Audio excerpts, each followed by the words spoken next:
Monsoon tour, మధురానుభూతులు sure. పూర్తి వివరాలకు చదవండి రేపటి సాక్షి దినపత్రిక. వైఎస్ జగన్మోహన్ రెడ్డి గారు ఒక భక్తునిగా దేవదేవ దర్శనానికి వస్తున్న సమయంలో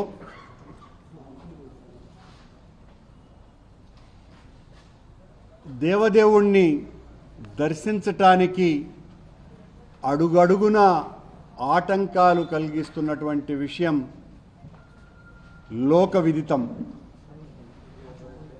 ఆయన కొండకు వస్తున్నారు అని అంటే చంద్రబాబు ప్రభుభక్తి పరాయణులైనటువంటి పోలీసు శాఖ వారు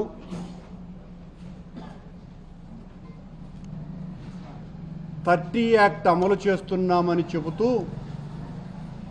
ఎక్కడికక్కడ మా పార్టీ నాయకులను కార్యకర్తలని భయభ్రాంతులకు గురి చేస్తూ భయపెడుతూ మీరు ఇళ్ల నుంచి బయటికి రాకూడదు అని మౌఖిక ఆదేశాలు ఇవ్వటమే కాకుండా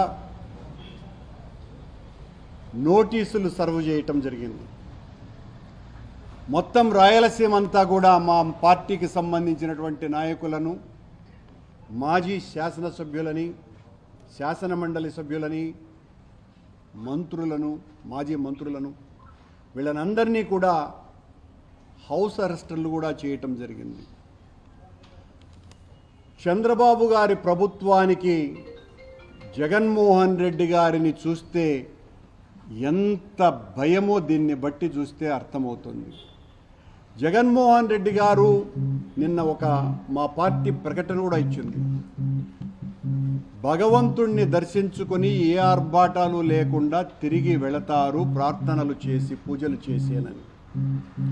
మేమెక్కడా మరొక రకంగా తద్విరుద్ధంగా ప్రవర్తిస్తామని లేదా మా పార్టీ క్యాడర్నందరినీ కూడా గుమికూడమని అధికారికంగానో గ్రూపుల ద్వారానో మౌఖికంగానో చెప్పటం కానీ ఎక్కడా చెయ్యల.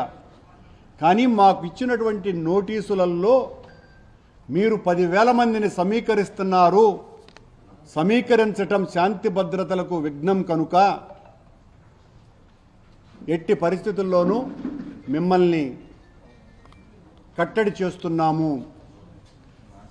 ర్యాలీలు, బహిరంగ సమావేశాలు మీకు భయం కాబట్టి మీరు నిషేధించుకోండి. కానీ స్వామివారి దర్శనానికి ఒక పూర్వ ముఖ్యమంత్రి వస్తూ ఉంటే, స్వామివారి పట్ల అనన్య భక్తి విశ్వాసాలు కలిగినటువంటి ఒక పూర్వ ముఖ్యమంత్రి స్వామివారి పట్ల భక్తిని చాటుకోవటానికి వస్తూ ఉంటే భయపడిపోయినటువంటి ప్రభుత్వం చేస్తున్నటువంటి నిర్వాకం ఇది.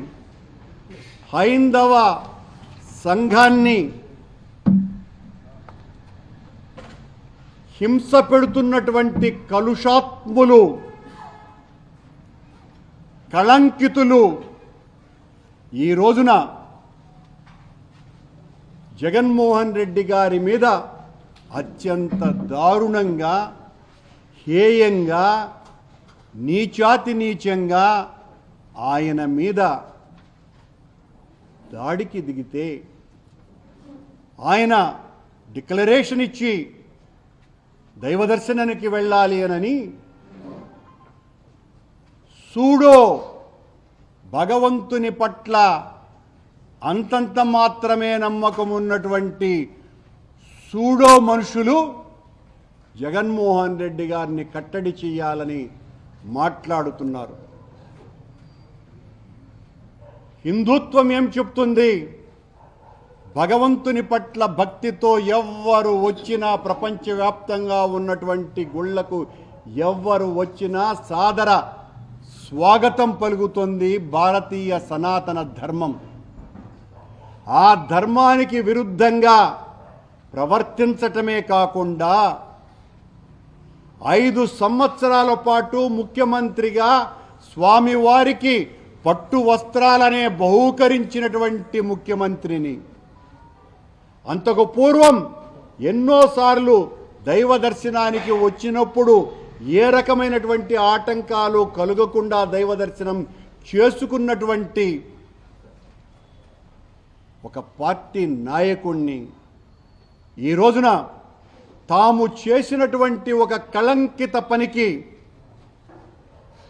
డిఫెన్స్లో పడిపోయి దాని నుంచి ఎట్లా బయట రావాలో అర్థం కాకుండా మా నాయకుడు మా పార్టీ అధిష్టానము వీళ్ళు చేసినటువంటి పాపపు ప్రకటనలకి ప్రచారానికి మొత్తం దేవాలయాలలో అంతా కూడా రేపు ప్రార్థనలు చేయండి అని పిలిపిస్తే మా పార్టీ క్యాడర్ అంతా కూడా ఈ నియోజకవర్గం కాకుండా మిగతా అన్ని నియోజకవర్గాలలో కూడా రేపు ఆ పూజా కార్యక్రమాలలో ఉంటే వాళ్ళెవరూ మీరు బయటికి రాకూడదునని వాళ్లను కట్టడి చేయటం ఏందో నాకు అర్థమే కావటం లేదు. అంటే మేము పూజలు చేయటానికి కూడా అర్హత లేదా వైఎస్ఆర్ కాంగ్రెస్ పార్టీ కార్యకర్తలకు నాయకులకు? ఎంతగా వణికిపోతున్నది ప్రభుత్వం. ఇంత దారుణమైనటువంటి పరిస్థితి ఈ రాష్ట్రంలో నెలకొని ఉన్నది. ఈ రోజున జగన్మోహన్ రెడ్డి గారికి ఎవరు స్వాగతం పలకకూడదని, ఎవరు ఆయన వెనక రాకూడదని, ఆయన వెనక ఎవరు లేరని చెప్పటానికే ఈ కుట్ర తప్ప మరొకటి కాదు. జగన్మోహన్ రెడ్డి ప్రజా రంజక నాయకుడు, 40% పైగా ఓట్లు తెచ్చుకున్నటువంటి నాయకుడు, పేద ప్రజల పక్షాన నిలబడి పోరాడినటువంటి వ్యక్తి. చంద్రబాబు గారు, మీరు ఈ రకంగా మా కార్యకర్తలని నాయకులని భయపెట్టాలని చూస్తే భయపడే వాళ్ళెవ్వరూ కూడా లేరు. పేద ప్రజల పక్షాన నిలబడేటువంటి మేం, అలజడి మా జీవితం, ఆందోళన మా ఊపిరి, తిరుగుబాటు మా వేదాంతం. నీ పాశవిక విధానాలను నిరంతరం వ్యతిరేకిస్తూనే ఉంటాం.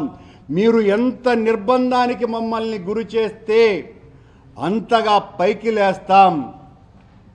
పైకి లేచి ప్రజా గొంతుకను వినిపించి మీ పాపపు పాలన మీద ఖచ్చితంగా ప్రజాభిప్రాయ సేకరణ చేసి ప్రజా ఆందోళనలు చేస్తామని తెలియజేస్తున్నాం.